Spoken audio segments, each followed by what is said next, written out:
Hello friends, welcome to the गोलवासना channel. अब हम भूगोल की क्लास 6 की एनसीईआरटी का चैप्टर 5 पृथ्वी के प्रमुख परिमंडल के बारे में पढ़ेंगे। इससे पहले मैं आप लोगों को एक बात बताना चाहता हूं, हम यूपीएससी से संबंधित सभी जरूरी एनसीईआरटी का एक एक चैप्टर रोजाना पढ़ने की कोशिश कर रहे हैं और निरंतर यही कार्य करते करते आज हम लोग क्लास 6 की एनसीईआरटी के चैप्टर 5 तक पहुंच गए हैं, जो कि भूगोल का है। शुरुआत हम लोगों ने इतिहास से की थी एवं यही कार्य निरंतर करते करते हम लोग एक दिन 12th क्लास की एनसीईआरटी को भी क्लियर कर देंगे। और अगर आप लोग रोजाना एनसीईआरटी को ठीक तरीके से समझना चाहते हैं तो हमारे चैनल को सब्सक्राइब कर लीजिए। चलिए चैप्टर 5 पृथ्वी के प्रमुख परिमंडल को समझने का प्रयास करते हैं। लिखा हुआ है, जैसा कि आप पहले अध्याय में पढ़ चुके हैं कि पृथ्वी एकमात्र ऐसा ग्रह है जहाँ जीवन है। मानव यहाँ जीवित रह सकता है क्योंकि जीवन के लिए आवश्यक तत्व क्या क्या है? भूमि, जल तथा हवा पृथ्वी पर मौजूद है। पृथ्वी की सतह ऐसी है जिसमें पर्यावरण के 3 महत्वपूर्ण घटक आपस में मिलते हैं जो एक दूसरे को प्रभावित करते हैं।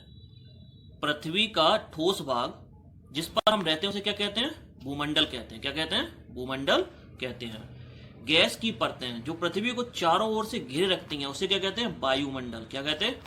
वायुमंडल कहा जाता है। ये सब शब्द बहुत कॉमन है, हर किसी को पता होंगे, फिर भी हम इन्हें चर्चा करते हुए आगे की तरफ बढ़ते हैं। जहां ऑक्सीजन, नाइट्रोजन, कार्बन डाइऑक्साइड तथा दूसरी गैसें पाई जाती हैं, पृथ्वी के बहुत बड़े भाग पर क्या है? जल पाया जाता है। कितने परसेंट पर? 71% पर क्या पाया जाता है? जल, जिसे जलमंडल कहा जाता है।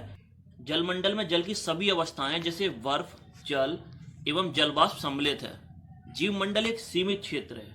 क्या है? सीमित क्षेत्र, जहां स्थल, जल एवं हवा एक साथ मिलते हैं, जहां सभी प्रकार के जीवन पाए जाते हैं। आगे की तरफ बढ़ते हैं। लिखा हुआ है भूमंडल। पृथ्वी के ठोस भाग को क्या कहा जाता है? भूमंडल, जो कितना है? 29%।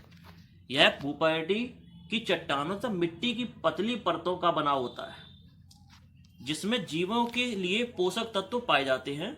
पृथ्वी की सतह को 2 मुख्य भागों में बांटा जाता है। कौन कौन से भागों में? बड़े स्थलीय भूभागों को क्या कहते हैं?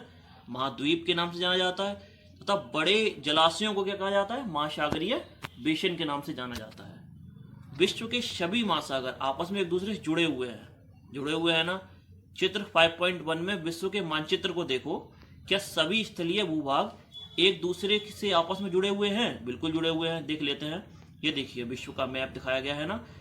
सभी महासागर एक दूसरे से जुड़े हुए हैं। चलिए वापस चलते हैं। लिखा हुआ है समुद्री जल का तल सभी जगह समान होता है।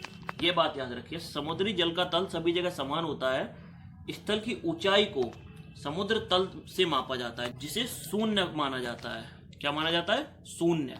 विश्व के मैप को देख लेते हैं, छोटा करके देखते हैं। लगभग सभी महासागर एक दूसरे से जुड़े हुए हैं ना। ये वाली रेखा विषुवत रेखा है, नीचे की रेखा मकर रेखा और उत्तर में क्या है? कर्क रेखा। और इसमें याद रखने योग्य बात है कि स्थल का एक बहुत बड़ा भाग कहाँ पाया जाता है? उत्तरी गोलार्ध में पाया जाता है। ठीक है, चलिए नीचे की तरफ बढ़ते हैं। तो लिखा हुआ है विश्व का सबसे ऊंचा शिखर कौन सा शिखर है? Mount Everest. समुद्र तल से कितना है? 8848 मीटर ऊंचा है। विश्व का सबसे गहरा भाग किसमें है? प्रशांत महासागर का मेरियाना गर्त, जिसकी गहराई कितनी है? 11,022 मीटर। क्या आपने कभी कल्पना की है कि समुद्र की गहराई पृथ्वी के सबसे ऊंचे भाग से इतनी अधिक हो सकती थी? इसे पढ़ते हैं। क्या आप जानते हैं न्यूजीलैंड के एडमंड हिलेरी तथा भारत के तेंजिंग नोर्गे शेरपा 29 मई 1953 को पृथ्वी के सबसे ऊंचे शिखर पर माउंट एवरेस्ट पर चढ़ने वाले पहले व्यक्ति बने थे। और दूसरा, जापान की जुंको ताबेई विश्व की पहली महिला थी जिन्होंने 16 मई 1975 को एवरेस्ट पर कदम रखा। बछेंद्री पाल भारत की पहली महिला थी जिन्होंने 23 मई 1984 को एवरेस्ट पर अपना कदम रखा था। चलिए महाद्वीप के बारे में पढ़ते हैं।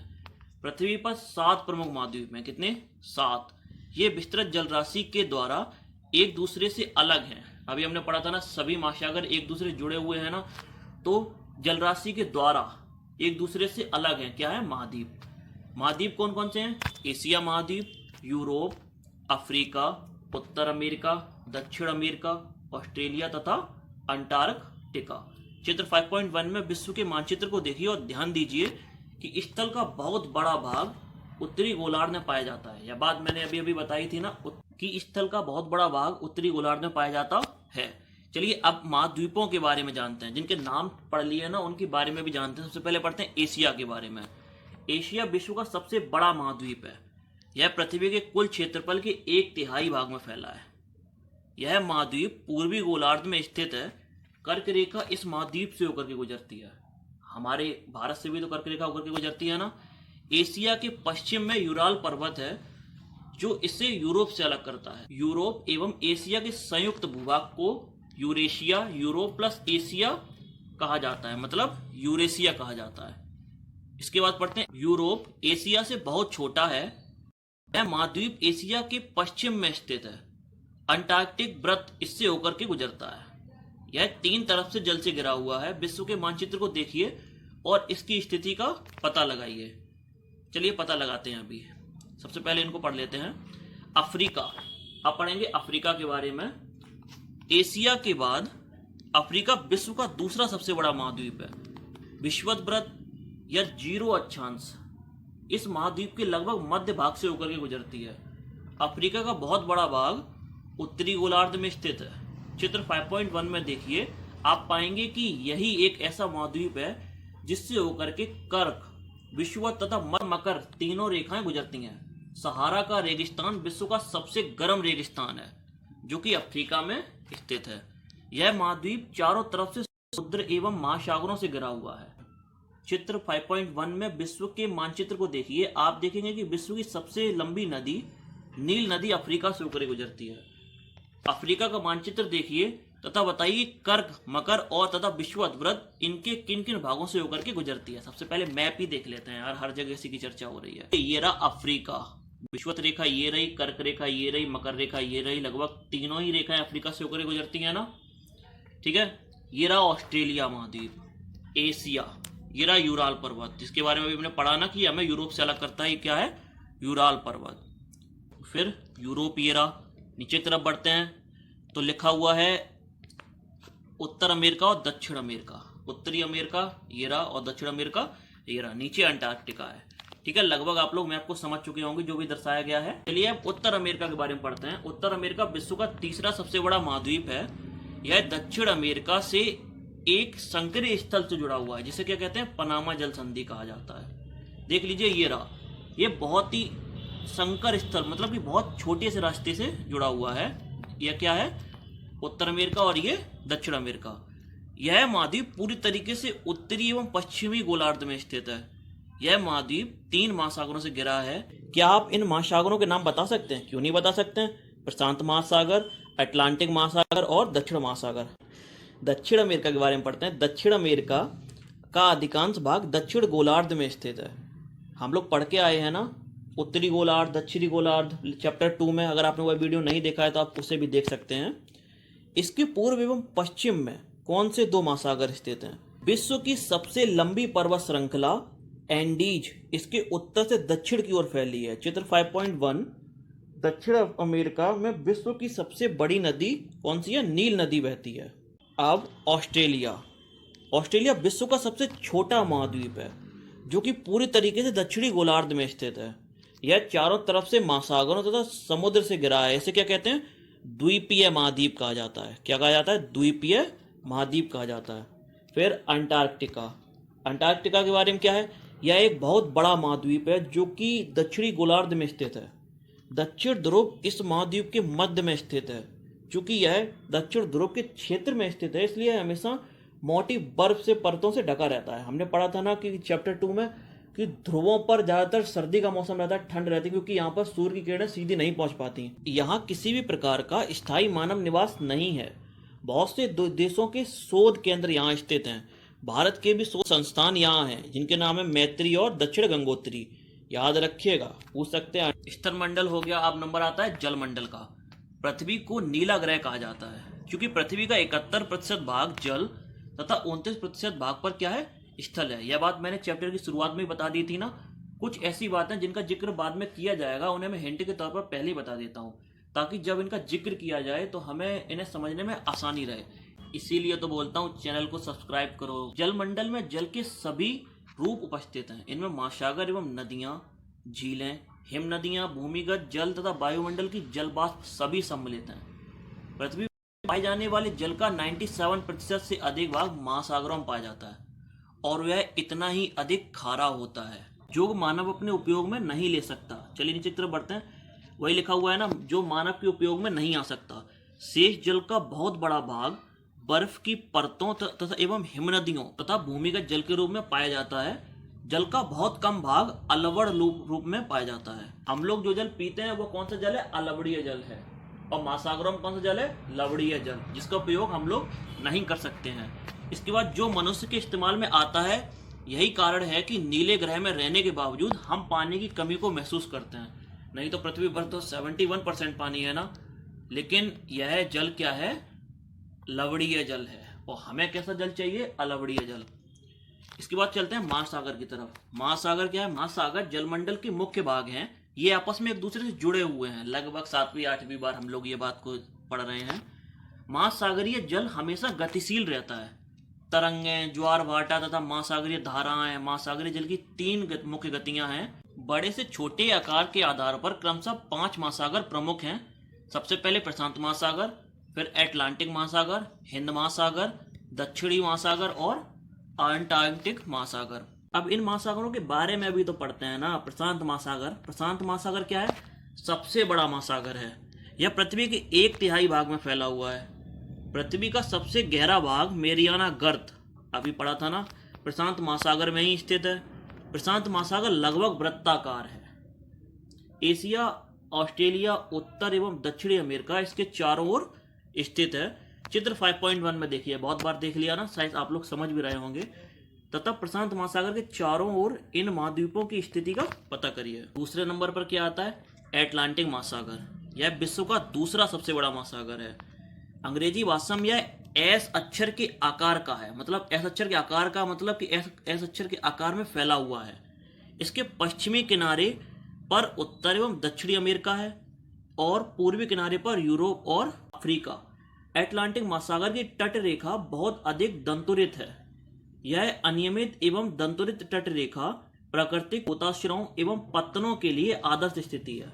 व्यापार की दृष्टि से यह सबसे व्यस्त महासागर है। देख लीजिए, फिगर में दिखाया गया है दंतुरित तट रेखा, मतलब कि कोई भी समान रेखा नहीं है। इस तरीके से टेढ़ी मेढ़ी है ना, इसे क्या कहते हैं? दंतुरित तट रेखा। फिर आते हैं हिंद महासागर। हिंद महासागर भी एक ऐसा महासागर है जिसका नाम किसी देश के नाम पर यानी भारत के नाम पर पड़ा है। कितना गौरव की बात है ना। यह महासागर लगभग त्रिभुजाकार है। इसके उत्तर में एशिया, पश्चिम में अफ्रीका तथा पूर्व में ऑस्ट्रेलिया है। फिर दक्षिणी महासागर अंटार्कटिका महाद्वीप को चारों ओर से घेरता है। यह अंटार्कटिका महाद्वीप के उत्तर की ओर 60 डिग्री दक्षिण अक्षांश तक फैला हुआ है। आर्कटिक महासागर उत्तर ध्रुव वृत्त पर स्थित है। यह उत्तर ध्रुव के चारों ओर फैला है। यह प्रशांत महासागर से छिछले जल वाले एक संकरे भाग से जुड़ा है, जिससे बेरिंग जल संधि के नाम से जाना जाता है। यह उत्तर अमेरिका के उत्तरी तटों तथा यूरेशिया से घिरा हुआ है। Europe plus Asia equal to Eurasia. Number आता है वायुमंडल का। स्थल मंडल पढ़ चुके, जलमंडल पढ़ चुके, आप क्या रह गया? वायुमंडल। चलिए इसको भी जानते हैं। हमारी पृथ्वी चारों ओर से गैस की एक पतली परत से घिरी हुई है, जिसे क्या कहा जाता है? वायुमंडल कहा जाता है। एक बार फिर से सुनिए, हमारी पृथ्वी के चारों ओर गैस की एक पतली परत से घिरी हुई है, जिसे वायुमंडल कहा जाता है। वायु की यह पतली परत इस ग्रह का महत्वपूर्ण एवं अटूट भाग है। यह हमें ऐसी वायु प्रदान करती है जिससे हम सांस लेते हैं। यह वायुमंडल हम लोगों को सूर्य की कुछ हानिकारक किरणों से भी बचाता है। वायुमंडल 1600 किलोमीटर की ऊंचाई तक फैला हुआ है। कितनी ऊंचाई तक? 1600 किलोमीटर की ऊंचाई तक फैला हुआ है। वायुमंडल को उसके घटकों, तापमान या अन्य के आधार पर 5 परतों में बांटा गया है। कौन कौन सी परतें? यही देख लेते हैं। सबसे पहले कौन सी परत है? क्षोभ मंडल, फिर समताप मंडल, क्षोभ मंडल, समताप मंडल, मध्य मंडल, आयन मंडल और बहिर्मंडल। कौन कौन सी हैं? यहाँ पर नीचे भी दर्शाया गया है। क्षोभ मंडल, समताप मंडल, मध्य मंडल, आयन मंडल और बहिर्मंडल। वायुमंडल क्या है? वायुमंडल मुख्यतः ऑक्सीजन एवं नाइट्रोजन का बना है, जो कि साफ तथा शुष्क हवा का 99% भाग है। आयतन के अनुसार नाइट्रोजन 78%, ऑक्सीजन 21% तथा दूसरी गैसें, याद रख लीजिएगा इन बातों को, कि नाइट्रोजन 78%, ऑक्सीजन 21% तथा दूसरी गैस है कार्बन डाइऑक्साइड, ऑर्गन इत्यादि की मात्रा कितनी है? 1% है। ऑक्सीजन सांस लेने के लिए आवश्यक है, जबकि नाइट्रोजन प्राणियों की वृद्धि के लिए आवश्यक है। कार्बन डाइऑक्साइड यद्यपि बहुत कम मात्रा में है, लेकिन यह पृथ्वी की द्वारा छोड़ी गई ऊष्मा को अवशोषित कर लेती है, जिससे पृथ्वी गर्म रहती है। यह पौधों की वृद्धि के लिए आवश्यक है। कौन सी गैस? कार्बन डाइऑक्साइड गैस पौधों की वृद्धि के लिए आवश्यक है। ऊंचाई के साथ वायुमंडल के घनत्व में भिन्नता आती है। क्या आती है? ऊंचाई के साथ वायुमंडल के घनत्व में भिन्नता आती है। यह घनत्व समुद्र तल पर सबसे अधिक होता है और जैसे जैसे हम ऊपर की ओर बढ़ते हैं तैसे तैसे यह घटता चला जाता है। आप जानते हैं कि पहाड़ों एवं पर्वतारोहियों को हवा के घनत्व में होने वाली कमी का सांस लेने में कठिनाइयां होती हैं ना। जैसे जैसे हम ऊंचाई पर चलते चले जाते हैं, जैसे जैसे सांस लेने में समस्या उत्पन्न होने लगती है ना। ऊंचाई पर सांस लेने के लिए उन्हें अपने साथ ऑक्सीजन सिलेंडर लेके जाना पड़ता है। जैसे जैसे हम ऊपर की ओर बढ़ते हैं तापमान भी घटता है, सर्दी का मौसम आने लगता है, ठंडी ठंडी हवाएं लगने लगती हैं। वायुमंडल पृथ्वी पर दबाव डालता है। यह एक स्थान से दूसरे स्थान पर अलग अलग होता है। कुछ क्षेत्रों में हमें अधिक दाब महसूस होता है, जबकि कुछ क्षेत्रों में कम। वायु उच्च दाब से निम्न दाब की ओर बहती है। एक ही बचा है जीव मंडल। कौन सा मंडल? जीव मंडल। जीव मंडल स्थल, इसके बारे में भी जल्दी जल्दी पढ़ लेते हैं। जीव मंडल स्थल जल तथा हवा के बीच का एक सीमित भाग है। यह वह भाग है जहां जीवन मौजूद है। यहाँ जीवों को बहुत सी प्रजातियां हैं जो कि सूक्ष्म जीवों तथा बैक्टीरिया से लेकर बड़े स्तनधारी आकार में पाई जाती हैं। मनुष्य सहित सभी प्राणी जीवित रहने के लिए एक दूसरे से तथा जीव मंडल से जुड़े हुए हैं। जीव मंडल के प्राणियों को मुख्यतः कितने भागों में बांटा गया है? 2 भागों में, जो कौन कौन से हैं? जंतु जगत एवं पादप जगत। इन्हें आप 6 या 7 की साइंस की एनसीईआरटी में पढ़े होंगे। पृथ्वी के ये तीनों परिमंडल आपस में पारस्परिक क्रिया करते हैं तथा एक दूसरे को किसी न किसी रूप में प्रभावित करते हैं। उदाहरण के लिए लकड़ी तथा खेती के लिए वनों को काटा जाए तो इससे ढलुआ भाग पर मिट्टी का कटाव तेजी से होने लगता है। इसी प्रकार प्राकृतिक आपदाएं जैसे भूकंप से पृथ्वी की सतह में परिवर्तन हो जाता है। हाल ही में सुनामी कारण अंडमान निकोबार द्वीप समूह का कुछ भाग पानी में डूब गया था। यह बात आप लोगों ने सुनी होगी ना न्यूज़ पर। झीलों तथा नदियों के दूषित पदार्थ के प्रभावित होने से उनका जल मानव के इस्तेमाल के लायक नहीं रह जाता है। यह जल दूसरे जीवों को भी नुकसान पहुंचाता है। उद्योगों, तापीय विद्युत संयंत्रों, गाड़ियों का उत्सर्जी पदार्थ वायु को प्रदूषित करती है, जिससे वायु भी प्रदूषित हो रही है। कार्बन डाइऑक्साइड वायु का एक महत्वपूर्ण घटक है, लेकिन कार्बन डाइऑक्साइड की मात्रा में वृद्धि के कारण पृथ्वी के तापमान में वृद्धि हो रही है। अभी हमने पढ़ा था ना कि यह पृथ्वी के तापमान को नियंत्रित रखता है, लेकिन जब कार्बन डाइऑक्साइड की मात्रा में वृद्धि होने के कारण पृथ्वी के तापमान में वृद्धि हो रही है, इसे भूमंडलीय तापन कहा जाता है। क्या कहा जाता है? भूमंडलीय तापन कहा जाता है। इसलिए भूमंडल, वायुमंडल, जलमंडल के बीच प्राकृतिक संतुलन को बनाए रखने के लिए पृथ्वी के संसाधनों के सीमित उपयोग की आवश्यकता है, न कि अनावश्यक प्रयोग करना। इसी के साथ ये चैप्टर समाप्त होता है। अगर वीडियो पसंद आया हो तो लाइक करो, चैनल को सब्सक्राइब करो। मिलते हैं अगली